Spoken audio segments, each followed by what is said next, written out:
Las principales noticias políticas de nuestro querido país. ¿Cómo le va? Buenas tardes. Buenas tardes, Manu, a vos, a todos los oyentes. Justo en estos momentos en los que, vamos a hablar un poquito de todo lo que tiene que ver con el panorama económico del país. Están hablando en este momento Duhovne y Christine Lagarde, anunciando lo que es el nuevo acuerdo que el gobierno argentino va a firmar con el Fondo Monetario Internacional. Así que la verdad, pido perdón desde este momento por no poder ofrecer más detalles.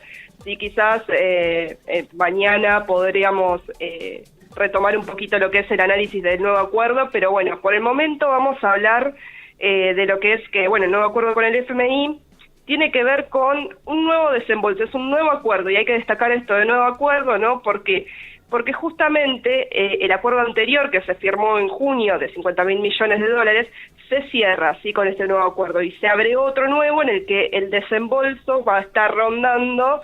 Vamos a ver igual si después Duhovne y Lagarde me cierran la boca, pero se estaba hablando en estos días de entre 3.000 y 5.000 millones para poder mantener el programa financiero del gobierno previsto para el año que viene. Y también es interesante entender que este nuevo acuerdo puede cubrir el financiamiento hasta el año 2021, ¿sí?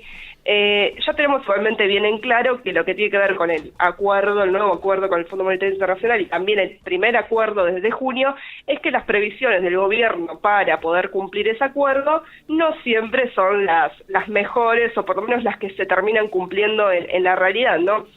Así que la verdad es importante también entender esto, ¿no?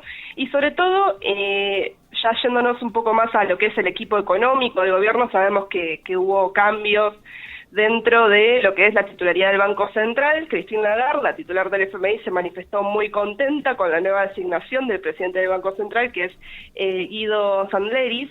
Y bueno, justamente, ¿qué pasa con Luis Toto Caputo, el Lionel Messi de las finanzas que juega en la Champions League, ¿no? Bueno, como sabemos, renunció el día de ayer, justo en un día bastante poco oportuno, podríamos decir, ¿no? En medio de un paro general, con también el presidente Mauricio Macri y Duhovne en Nueva York, tratando de generar confianza en el país y justamente también en lo que es el programa económico del país con toda la integralidad que eso conlleva, ¿no? Digo, no solamente desde las medidas económicas propuesas desde el Ministerio de Hacienda, sino también todo el funcionamiento de la economía argentina, incluido el Banco Central. La verdad, es interesante ver el contexto, ¿no?, en el que se dio a conocer esta renuncia. Sobre todo lo que vamos a puntualizar acá tiene que ver con las implicancias que tiene la renuncia de Caputo, ¿no?, en el Banco Central, y también algún análisis y un poco el recorrido que tuvo el expresidente, ¿no?, ahora del Banco Central. La verdad es interesante también destacar esto. Duhovne en el día de ayer, cuando se conoció la noticia, dijo que no era ninguna sorpresa que Caputo haya renunciado, ¿sí? Y aprovechó también a pegarle un palito a otro expresidente del Banco Central. Ya pensemos que este año es el tercer presidente del Banco Central que se designa, ¿sí? O sea, 3 presidentes del Banco Central en un año es una cosa bastante extraordinaria para lo que tiene que ver con el funcionamiento de una economía, pero también de una visión política del Estado, ¿no? Cuando las papas Duhovne, queman, sí, se toman el avión, digamos. Claramente, ya Toto Caputo se tomó un avión a Brasil en plena corrida cambiaria, ahora se toma el avión definitivamente del gobierno, aduciendo que eran razones personales por las que él renunciaba. Sin embargo, se sabe que había una interna muy fuerte en el equipo económico del gobierno, sobre todo con el otro actor de peso, como es Nicolás Duhovne, ¿no? Y aprovechó también a tirarle un palito a Federico Sturzenegger, como una remake, digamos, de lo que fue la pesada herencia, pero desde el macrismo mismo, ¿no? Y eso también es un dato destacable, que justamente empiezan ya a haber divisiones y grietas dentro del mismo gobierno que se van manifestando a través de Nicolás Duhovne, que es un actor muy importante, ¿no?, en lo que tiene que ver con este acuerdo con el Fondo Monetario Internacional. La verdad es que, hay dos versiones sobre la salida de Caputo. Por un lado es que se dice que estaba previsto que se vaya una vez resuelto el acuerdo con el Fondo Monetario Internacional, y la otra versión es que, que iba a renunciar antes del acuerdo con el fondo para no opacar la buena noticia, según el gobierno, ¿no?, de la firma del nuevo acuerdo con el Fondo Monetario Internacional. Yo la verdad me inclino más por la segunda opción, más que nada porque por eso mismo de que yo decía antes de Christine Lagarde avalando la nueva presidencia del Banco Central, el nuevo equipo que preside el Banco Central, encabezado por Guido Santleris, y que el día de hoy también va a ser el encargado de detallar públicamente en una conferencia de prensa lo que están diciendo en este momento en realidad, tanto Christine Lagarde como Nicolás Dujovne desde Nueva York. La verdad es que también es interesante ver cómo el FMI es el que empieza a imponer sus condiciones, ¿no?, dentro de lo que es quién entra y quién sale dentro de estos equipos económicos que se van conformando, ¿sí? Y sobre todo, ¿por qué? Porque justamente Guido Santleris pertenece al riñón de Dujovne en el Ministerio de Hacienda. Él estuvo hasta ayer trabajando en el Ministerio de Hacienda y sobre todo fue una de las personas que más vinculada estuvo al nuevo acuerdo con el Fondo Monetario. Es una persona que proviene justamente de todos estos organismos internacionales, eso también hay que decirlo, ¿sí? Que, digamos, estuvo no solo en el Fondo Monetario Internacional como colaborador, sino también en el Banco Mundial y en otras entidades usureras, ¿no?, que Mauricio Macri llama el mundo, básicamente. La verdad es importante entender esto, que Santleris sea el nuevo presidente del Banco Central implica, ¿no?, por un lado, bancar a Nicolás Dujovne como el lamebotas del FMI, el lamebotas principal, y por otro lado también que la política monetaria ya no va a depender del Banco Central, ¿sí?, justamente, sino va a depender del Ministerio de Hacienda. Entendamos eso, ¿por qué? Porque justamente Santleris es una persona que viene desde el riñón de Dujovne, básicamente del equipo económico de Dujovne, y la verdad el Ministerio de Hacienda termina funcionando de alguna manera como una sucursal del Fondo Monetario Internacional en Argentina. Ya sabemos, y fuimos hablando en esta columna, ¿no?, sobre el tema del presupuesto previsto para el 2019, que es un presupuesto a la medida del Fondo Monetario Internacional y los ajustes propios que quiere hacer en el Estado argentino.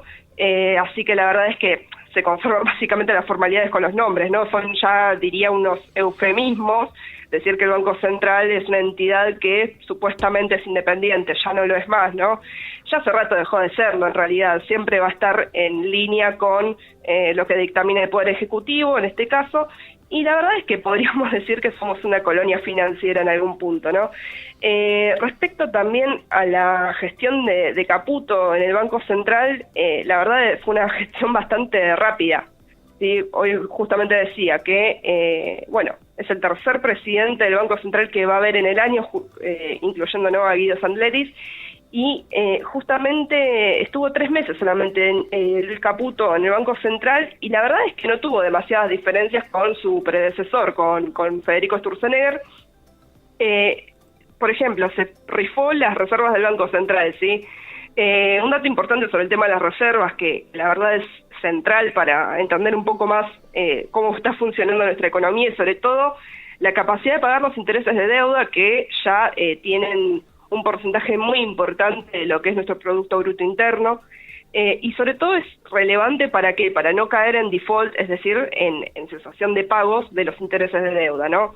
Entonces, las reservas del Banco Central, cuando estaba todavía Federico Sturzenegger, llegaban aproximadamente un poco más de 61.000 millones de dólares, ¿sí? Y se pasó en la primera corrida cambiaria, que fue desde abril hasta junio aproximadamente, se pasó a 48.000 millones, ¿sí? Y después de eso entró Caputo junto con el primer desembolso del préstamo del Fondo Monetario Internacional de 15.000 millones. Bueno, las reservas aproximadamente estaban arriba de los 61.000 millones de dólares y fueron descendiendo con la nueva corrida cambiaria, que todavía sigue pegando algunos coletazos, ¿no?, hasta el día de hoy, hasta 49.000 millones. Es decir, estamos en la misma situación que en junio de este año, antes del primer desembolso del FMI. Por eso también el gobierno está tan encarnizado con las negociaciones, ¿no?, para que justamente se llegue a un nuevo acuerdo que permita que la Argentina tenga un respaldo del Fondo Monetario Internacional, aunque ya sabemos muchos, ¿no?, cómo esto termina, o por lo menos cómo esto va a repercutir en lo que es la vida cotidiana de los argentinos. La verdad es que Caputo se va del Banco Central también, ¿no?, con un crecimiento de más del 50% de su patrimonio, ¿sí? Cotejando sus declaraciones juradas. Estos son datos duros, digamos, sus declaraciones juradas de entre el año 2015 y el año 2017, y sin contar lo que ganó, ¿no?, con las Levax, ¿sí?, cuando dejó de invertir en Levax a fines del año pasado, en diciembre, con $1 a 18, y que justamente al dejar de invertir en Levax compró esos dólares a 18 pesos y ahora, bueno, ya sabemos que el dólar está cerca de los 40 pesos. Así que la verdad es que es un gran choreo el que hizo Toto Caputo, ¿no? Que bueno, ahí demostró realmente ser el Messi de las finanzas personales, por supuesto, ¿no? Pero bueno, de las finanzas al fin. Y tampoco en ese crecimiento del patrimonio entran las empresas offshore que tiene el querido Toto Caputo en los paraísos fiscales, ¿no? La verdad es que, bueno, eso no se ve como corrupción porque no aparece en bolsos o en fotocopias, pero bueno, justamente también es interesante ver la vara con la que se mide, ¿no? Lo que ha hecho, bueno, justamente el presidente del Banco Central y muchos de los funcionarios y exfuncionarios de este mismo gobierno, ¿no? Que justamente, a ver, sabemos que vinieron a hacer sus negocios con la función pública, digamos, no hay gesto patriótico, como dijo Macri, sobre la presidencia de Caputo al frente del Banco Central. Digamos, la famosa corrida cambiaria, la verdad es un choreo encubierto, ¿no? De esta gente que son los dueños del país, incrementan sus ganancias con justamente las tormentas, que vamos a hablar en términos meteorológicos como el presidente, con las tormentas que generan ellos mismos dentro de la economía, ¿no? No son errores, digamos, ni son tropiezos tampoco. La verdad es que lo que estamos viviendo es consecuencia de todas las decisiones que vienen tomando en función de también el saqueo del país en algún punto, ¿no? Porque la verdad es que a veces cuando se analiza un poco lo que viene pasando en la economía del país, se habla, bueno, justamente de, bueno, les está yendo mal, y no les está yendo mal, la verdad, a los que forman parte de este gobierno y a algunos de los que los apoyan, ¿no?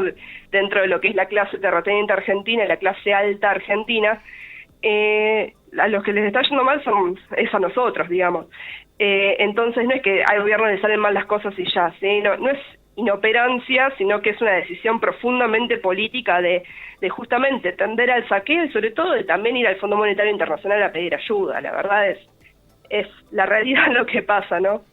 Dos cosas que me causan. Una es, ya pones en Google Luis Caputo y ya está actualizado Wikipedia, dice fue presidente del Banco Central del 14 de junio al 25 de septiembre de 2018. Ya está actualizado ese dato ahí.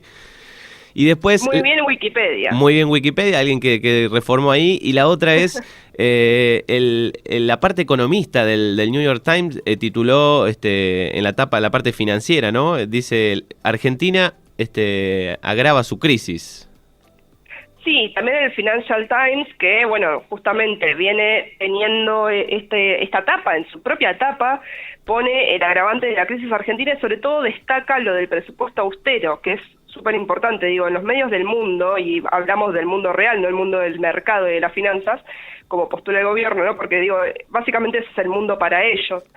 La verdad se está hablando muy mal de la gestión del presidente Macri, sobre todo en términos del manejo de la economía y la cantidad de cuestiones que generan incertidumbre, ¿no? Al respecto. Y bueno, justamente en base a esa incertidumbre también es que ayer hubo un paro general, digo, ¿no? Y el descontento que generan las medidas económicas en la sociedad y sobre todo en las clases trabajadoras, ¿sí? Y la verdad es que el reclamo del paro general, bueno, fue por puntos muy específicos como la reapertura de paritarias, bueno, la suspensión de los despidos también y la declaración de la emergencia alimentaria para contrarrestar la crisis económica, pero también hay que entender, ¿no?, que el paro es el hartazgo, digamos, es la manifestación del hartazgo de todas las cosas que vienen pasando en nuestro país, esto de la crisis justamente que se va agravando a medida que el gobierno sigue tomando estas decisiones, ¿no? Y sobre todo, digamos, tenemos un presidente que mientras los ciudadanos de su país se empobrecen cada día un poco más, ¿no?, baila mientras recibe un premio del establishment financiero internacional. O sea, Macri el lunes recibió un premio por defender al país o algo así muy traído de los pelos, pero justamente desde una organización financiera que sabemos los intereses que tiene en nuestro país, ¿no?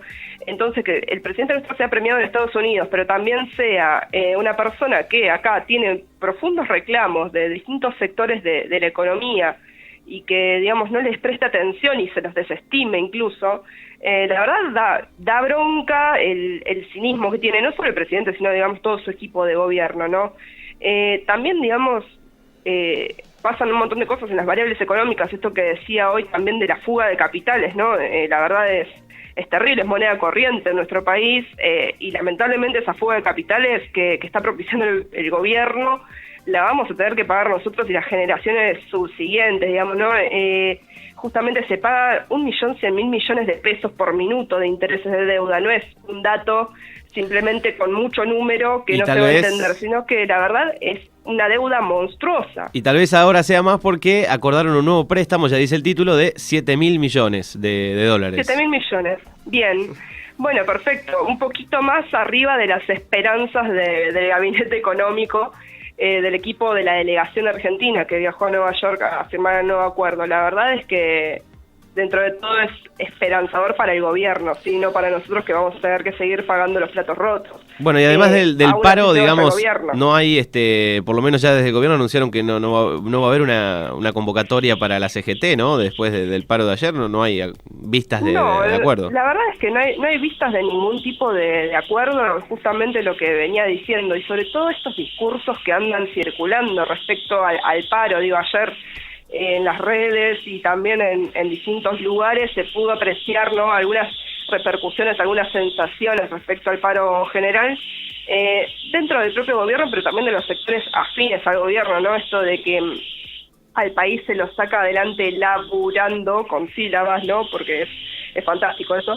y que, bueno, se manifestó en esto del hashtag Yo No Paro, que yo no sé hasta qué punto termina siendo una actividad más de un troll de Twitter, de Facebook, de Instagram incluso, que es realmente una cuestión más palpable a nivel gente, ¿sí?, personas físicas. La verdad, ese discurso me permite un par de aclaraciones al respecto, ¿no? Porque la verdad es que la mayoría de los derechos laborales, tanto en nuestro país como en el mundo, ¿no?, se consideran a través de la organización y de la lucha de los trabajadores, o sea, no agachando la cabeza por 12 horas y un salario mísero a fin de mes. Yo lo digo más que nada porque viste que siempre hay algún desprevenido que piensa que la jornada laboral de 8 horas es por arte de magia, y no, la verdad es que basta recordar incluso por qué el 1 de mayo se celebra justamente no se celebra, se conmemora el Día del Trabajador, y por una huelga en Chicago, en Estados Unidos, que justamente se protestaba por condiciones laborales dignas y una jornada laboral de 8 horas. Entonces, la verdad es que haya gente que desestime la huelga, que es un derecho constitucional previsto en el artículo 14 bis de la Constitución, la verdad es que es bastante falaz el argumento, ¿no? Y sobre todo, siempre tratando de desestimar el reclamo de gente que, más allá de la cuestión dirigencial, que la verdad, bueno, merece un análisis mucho más profundo, ¿no? El tema de la dirigencia sindical, sobre todo de la CGT, que digo, es el segundo paro en el año que se le hace a Mauricio Macri, es el cuarto paro que se le hace en su gobierno, y la verdad es que, bueno, es una dirigencia bastante tremenda, ¿no? Y sobre todo deslegitimada de sus propias bases. El paro claramente lo hicieron porque ya no daba para más la situación con las bases. Se estaba pidiendo que se ponga fecha, al igual que en marzo de este año también, ¿no?, que se reclamaba, incluso hubo un acto y fue todo, hubo toda una batahola al respecto, ¿no?, donde se intentó agredir a Héctor Daer y a Carlos Acuña también, que son los dirigentes que son mucho más dialoguistas, si se quiere, un poco menos combativos. La verdad es que, bueno, justamente también hay que analizar eso, ¿no?, del paro general. Hay una división dentro del movimiento sindical entre quienes se reconocen más combativos y quienes se proponen ser un poco más dialoguistas, y sobre todo destacar que dentro de lo que es la dirigencia sindical están las 62 organizaciones que están por fuera de la CGT en este momento, que eran dirigidas por el Momo Venegas. Sabemos que fue un aliado incondicional de Mauricio Macri, y la verdad es que, bueno, tienen la misma línea que el Momo Venegas, más allá de que él ya no esté físicamente, ¿no? Y sobre todo esto de tender al diálogo simplemente y no hacer paro, no protestar de ninguna otra manera tampoco, digamos, no solamente el paro como medida política, pero sobre todo, si hay algo que destacar del paro general es que claramente por lo menos un plebiscito, ¿no?, de lo que es la gestión Macri. Sobre todo en esta segunda parte del año. una evaluación bastante masiva, que tuvo un acatamiento muy grande, digamos, y que bueno, más allá de las dirigencias rancias y digamos, de toda esta cuestión que tiene que ver más con la rosca a nivel macro, fue un paro que tuvo su repercusión en distintos lugares y que sobre todo viene desde abajo. Uh-huh. Entonces, la verdad, el análisis sobre el paro es ese un poco, ¿no? Sobre todo eso. También entender esto que, digamos, si no hay alguien que se plante realmente frente a los avances sobre los derechos y sobre todo el deterioro que estamos viviendo en la situación económica y social. Un Estado como este pasaría por arriba a los trabajadores. Si bien le viene dando la espalda desde hace 3 años, sería peor, ¿no? Sería peor, y la verdad es que si nadie actúa al respecto, digo, va a ser demasiado tarde. La verdad es que el dicho este famoso de con los dirigentes a la cabeza o con la cabeza de los dirigentes toma mucho sentido, ¿no? Y la verdad es que hay un sector muy masivo de la población que ya está harto de que sigan avanzando sobre derechos que fueron conquistados y que no se dieron de un día para el otro. Entonces, la verdad es que retroceder no es una opción para esta gente, y sobre todo porque por una cuestión de que acá también hay algo que es que la gente se sigue empobreciendo todo el tiempo y que justamente, digo, por H o por B, por distintas situaciones se siguen empobreciendo, ya sea por los despidos, ya sea por la devaluación, por la pérdida del poder adquisitivo, que significa la devaluación, los tarifazos, el aumento en la nafta, digo, hay un montón de variables que encajan, ¿no?, dentro de lo que es el hartazgo que un sector bastante amplio de la población ya tiene de este gobierno. Y sobre todo también pensar en que si uno se queda en la casa y, digamos, y agacha la cabeza y sigue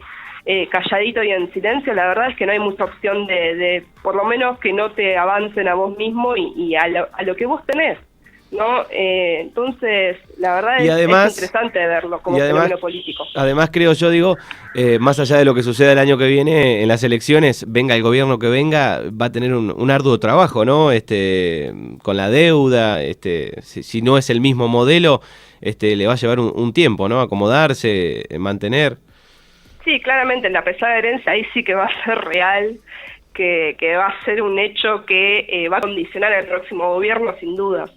La verdad es que, bueno, justamente también otra cosa, ¿no? Mauricio Macri dijo que estaba listo para una reelección el año que viene, así que también hay que estar atentos. Digo, ya el oficialismo está postulando a sus candidatos y sabemos que van a tener un fuerte porcentaje igual de gente que los sigue apoyando. Entonces, también hay un deber, creo, de la oposición, y de la oposición me refiero a todos y cada uno de los sectores de la oposición, que tengan la responsabilidad justamente de hacerle frente, ¿no?, al gobierno y no seguir dividiendo o incluso avalando las políticas de ajuste. Sobre todo hoy estaba leyendo, por ejemplo, que tanto el bloque de Sergio Massa como de Diego Bocio, que, bueno, justamente, ¿no?, el Frente Renovador y el bloque justicialista de la Cámara de Diputados dicen que no van a votar el presupuesto a libro cerrado, pero tampoco, digamos, dicen que qué es lo que no van a avalar, ¿no? Y la verdad es que da un poco de desconfianza ese tipo de oposición.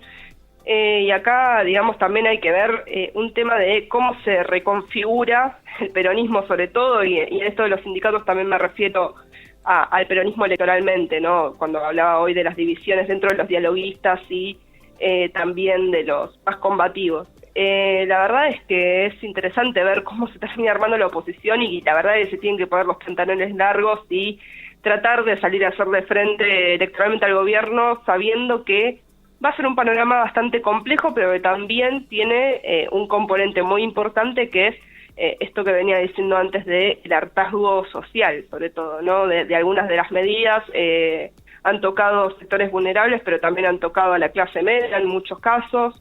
Digamos, vienen pasando muchas cosas que la oposición tiene que saber nuclear en todo caso para poder hacerle frente al gobierno. Si no, realmente va a seguir triunfando Cambiemos y va a seguir, digamos, siendo el mismo gobierno que viene siendo hasta el día de hoy, ¿no? Y profundizando aún más las políticas de ajuste, empobreciéndonos minuto a minuto. Así que, bueno, el panorama. Hola. Se organiza todo ahí está. en respecto al 2019, ¿cierto? Es importante ver cómo se piensa el 2019 desde los frentes electorales, pero también desde los partidos políticos y desde las organizaciones populares. No solamente con sello partidario o no, sino también desde las distintas alianzas que se pueden tejer, siempre obviamente resguardando, ¿no? Las convicciones. No que los una el espanto simplemente, sino que justamente se unan en función de mejorar la calidad de vida de la gente, que ya la tiene bastante desmejorada. Es así, bueno, los temas principales, Duhovne hoy hace un minuto habló y bueno, tenemos una economía resistente, entre una de las frases que estoy leyendo en este momento. Bueno, me hace reír un poco. La verdad es que es interesante también ver eso, ¿no? De cómo el gobierno sigue tratando de meter ese tipo de discursos sobre la economía cuando está cada vez más endeble. La verdad es que cualquier cosita mínima nos provoca a nosotros, esto de también de la disparada del dólar, ¿no? En función de estos factores externos que incluso el mismo Macri los mencionó en su momento, que tiene que ver con lo de la lira turca, el dólar que se disparó en otro lado, que no sé qué, que no sé cuánto, ¿no? Y la verdad es, bueno, justamente esas cuestiones externas terminan condicionando la economía local porque es una decisión política de abrir la economía a ese mercado internacional y sobre todo que justamente termine siendo tan permeable, ¿no? Y que esas cosas repercutan tanto en la vida real, en la economía real de las personas que vivimos en este país y que todavía seguimos eligiéndolo para vivir. Exacto. También eso Exacto. es importante. Bueno, gracias por estas noticias de esta semana. Esperemos que la próxima venga un poco más tranquilo. Esperemos que no me den tanta letra, ¿no? Los funcionarios del gobierno, porque la verdad es que yo termino siempre, perdón, voy a hacer una aclaración re personal, pero yo siempre termino un poco indignada, ¿no? Al respecto parezco indignada, pero la verdad es que bueno, a veces también indigna un poco el cinismo y la verdad es que es importante tratar de desentramar todo lo que viene pasando durante la semana, más allá de que, por ahí se piensa, bueno, son noticias de ayer o lo que sea. No, bueno, justamente las traemos al día de hoy porque justamente tenemos que analizar qué cosas, qué elementos de la actualidad nos van condicionando también a nosotros y por eso tratamos trato en realidad de hacer el análisis más abarcativo posible y que no sea tan plomo, y pido disculpas si parezco demasiado indignada. La verdad es que a veces es difícil que no te pase por la sangre, ¿no? Ese tipo de cosas. Bueno, muy bien, la podemos seguir en Facebook como Ingrid Zertazer. Me pueden encontrar en Facebook para cualquier duda, consulta al respecto, siempre en el marco del respeto, por supuesto. Así que, bueno, los espero ahí también para comunicarnos. Bueno, muy bien, gracias y hasta la semana que viene. Hasta la semana que viene.